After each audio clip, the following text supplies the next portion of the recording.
प्यारे साथियों नमस्कार, स्वागत है हमारे इस यूट्यूब चैनल पर। साथियों, बहुत ही बड़ी खुशखबरी है। बीएसटीसी ने जिसने एग्ज़ाम दिया है उनकी ऑफिशियल आंसर की जारी कर दिए हैं वीएमओयू कोटा ने। आप देख सकते हैं कि आज ही की ये न्यूज़ है जिसमें 5 तारीख 6 महीना 2025 लिखा हुआ है और इसमें बताए गए हैं कि जो प्रश्न आपत्ति वाले प्रश्न हैं उनमें आप 8 तारीख तक ऑनलाइन आपत्ति दर्ज करा सकते हैं और 100 रुपये शुल्क रहेगा। तो हम सबसे पहले प्रश्नों का मिलान करेंगे। सबसे पहले निकालेंगे शिक्षण अभिक्षमता एवं अभिवृत्ति वाले प्रश्नों पर। तो पहला क्वेश्चन है इसका, ये मॉर्निंग शिफ्ट वाला पेपर है जिसमें सीरीज सी वाला है।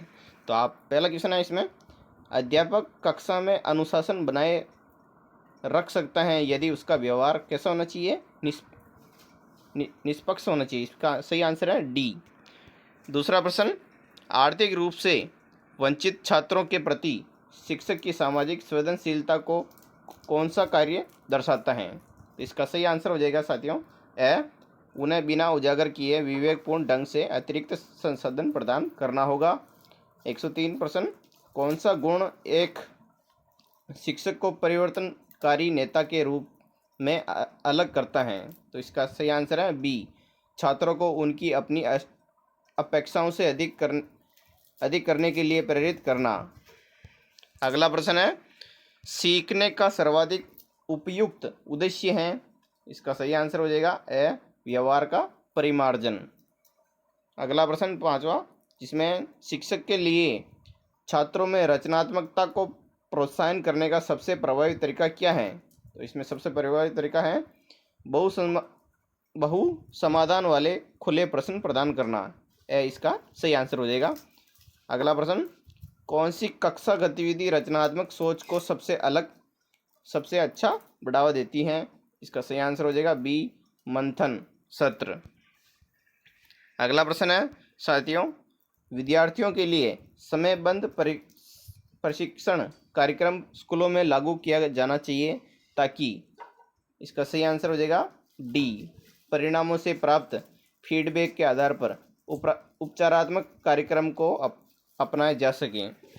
अगला प्रश्न है, एक शिक्षक को जटिल विषय शुरू करने पर छात्रों के प्रतिरोध का सामना करना पड़ता है, उन्हें कौन सा योग्यता आधारित दृष्टिकोण अपनाना चाहिए। तो इसमें छात्रों की प्रतिक्रिया का विश्लेषण करना और दृष्टिकोण समायोजन करना इसका सही आंसर हो जाएगा। हमारा अगला प्रश्न है कि पाठ के दौरान एक छात्र के अपरंपरागत विचार पर शिक्षक को कैसे प्रतिक्रिया देनी चाहिए। तो इसका सही आंसर हो जाएगा सी, इसकी संभावित क्षमता को जांचना और आगे विकास को प्रोत्साहन करना।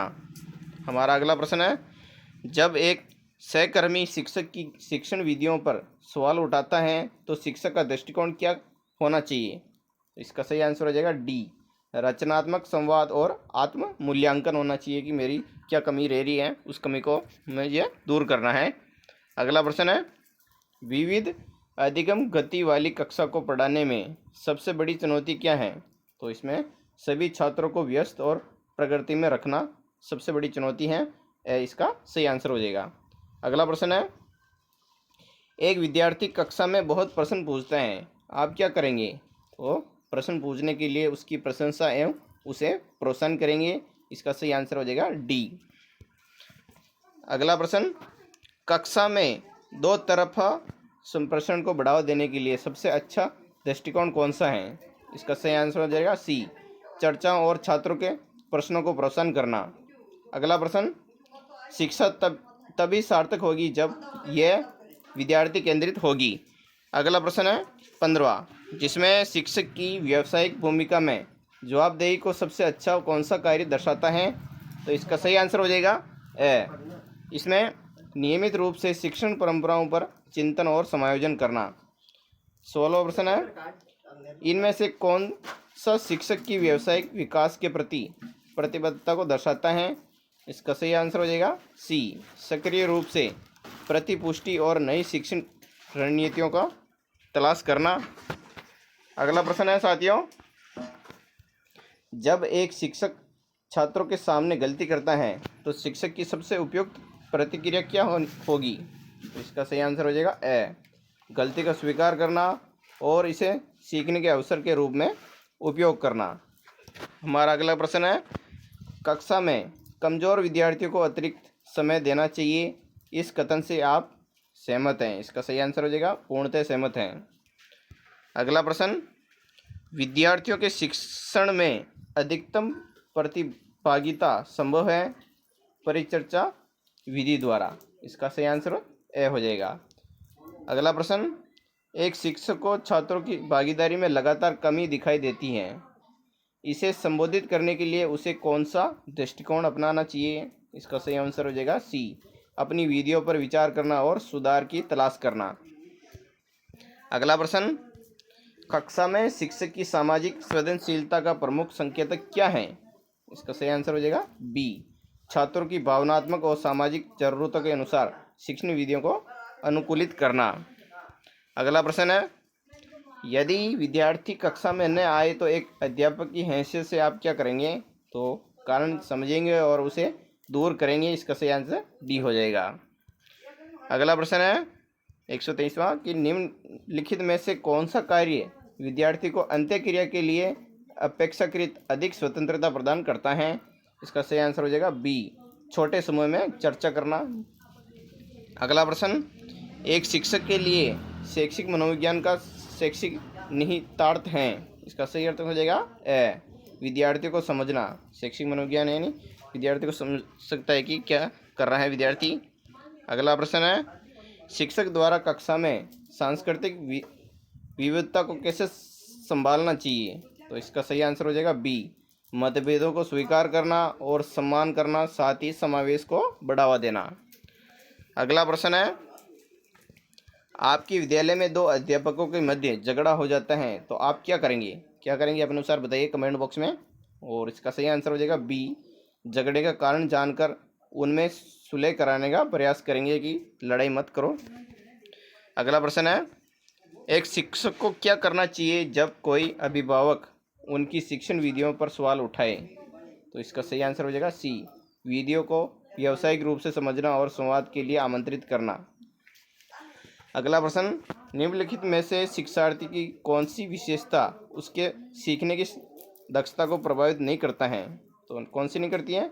लिंग निर्धारण। इसका सही आंसर हो जाएगा डी, बाकी मानसिक परिपक्वता और दृष्टिकोण, रुचि, ये तीनों है जो सीखने को प्रभावित करती हैं।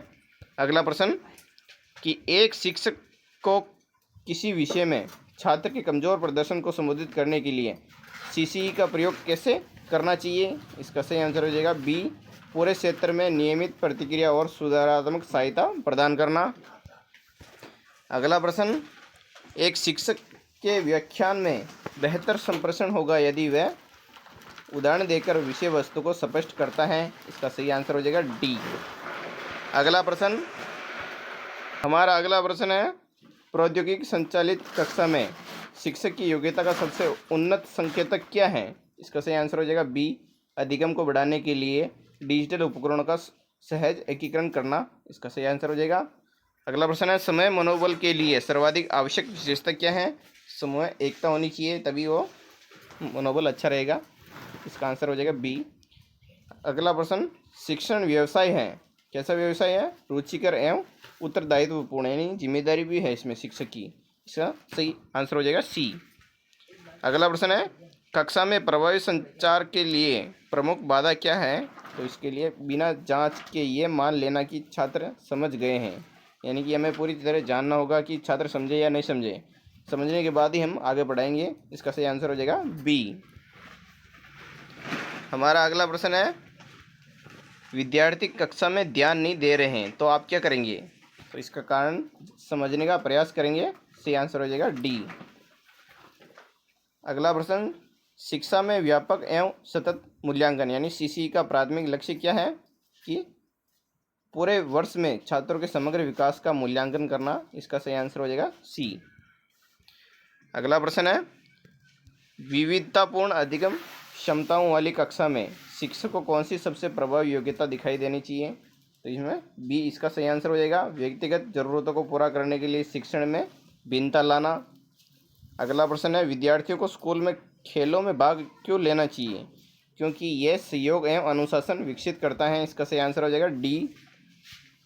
39वां प्रश्न है, विद्यार्थियों में सहयोग की भावना के विकास के लिए आप सर्वोत्तम क्या कर सकते हैं? तो सामूहिक कार्य करना चाहिए। जी, सामूहिक कार्य करेंगे तो सब में अच्छी भावना प्रकट होगी। अगला प्रश्न, एक शिक्षक में नैतिक चरित्र क्यों होना चाहिए? इसका सही आंसर है डी, विद्यार्थियों के समक्ष आदर्श प्रस्तुत करना। 41वां प्रश्न, 141वां, जिसमें आपकी कक्षा में एक छात्र किसी अन्य की संस्कृति के बारे में असंवेदनशील टिप्पणी करता है। एक शिक्षक के रूप में आपको सर्वोत्तम क्या करना चाहिए? तो इसका आंसर हो जाएगा डी, शांति से संबोधित करना, सम्मान के बारे में शिक्षित करना और व्यवहार को सुधारना। अगला प्रश्न है, शिक्षक को उस छात्र के प्रति क्या करना चाहिए जो सहपाठियों द्वारा बहिष्कृत महसूस करता है? इसका सही आंसर हो जाएगा ए, समय गतिविधियों और समानुकृति को प्रोत्साहन करना चाहिए हमें। अगला प्रश्न है कि किसी भी विद्यालय में अभिभावक शिक्षक संघ यानी पीटीए का मुख्य उद्देश्य क्या होता है? तो इसका सही आंसर हो जाएगा डी, विद्यार्थियों की उपलब्धि में सुधार के लिए पीटीए किया जाता है। अगला प्रश्न है, एक अध्यापक के लिए सर्वाधिक चुनौतीपूर्ण क्या है? इसका सही आंसर हो जाएगा बी, शिक्षण व सीखने की प्रक्रिया को आनंददायी बनाना। हमारा अगला प्रश्न है, एक शिक्षक को पता चलता है कि उसका सहयोगी कक्षा में अव्यावसायिक व्यवहार कर रहा है। अव्यावसायिक दृष्टिकोण बनाए रखने के लिए उसे क्या करना चाहिए? इसका सही आंसर हो गया सी, निजी तौर पर और सम्मानपूर्वक रचनात्मक प्रतिक्रिया करना चाहिए। अगला प्रश्न, विद्यार्थियों के काम का सतत मूल्यांकन होना चाहिए क्योंकि विद्यार्थी निरंतर पढ़ने के लिए प्रेरित होंगे। इसका सही आंसर हो जाएगा सी। अगला प्रश्न है 147वां, शिक्षण संस्थान में कमजोर नेतृत्व का सकारात्मक दृष्टिकोण क्या होगा? इसका सही आंसर हो जाएगा संगठन में नई शक्ति का उदय। इसका सही आंसर हो जाएगा सी। अगला प्रश्न है, विभिन्न सामाजिक पृष्ठभूमि के छात्रों के बीच संघर्ष को शिक्षक को कैसे संभालना चाहिए? इसका आंसर हो जाएगा बी, निष्पक्षता के साथ मध्यस्थता करना और आपसी समझ को प्रोत्साहन करना। अगला प्रश्न, निम्नलिखित में से किसे अभिप्रेरित शिक्षण का संकेत माना जाता है? इसका सही अर्थ है विद्यार्थी अध्यापक से प्रश्न पूछते हैं। इसका सही आंसर हो जाएगा ए। और आपके विचार में वह शिक्षक महान है जो विद्यार्थियों को प्रोत्साहन करता है। इसका सही आंसर हो जाएगा सी। तो साथियों, मिलान कर लेना है और अगला वीडियो ज़रूर जल्दी आने वाला है। तो आपके कितने नंबर हो रहे हैं बीएसटीसी में ज़रूर कमेंट बॉक्स में बताएं और वीडियो अच्छा लगे तो लाइक एंड सब्सक्राइब जरूर करें। मिलते हैं अगले वीडियो में। जय हिंद, जय भारत।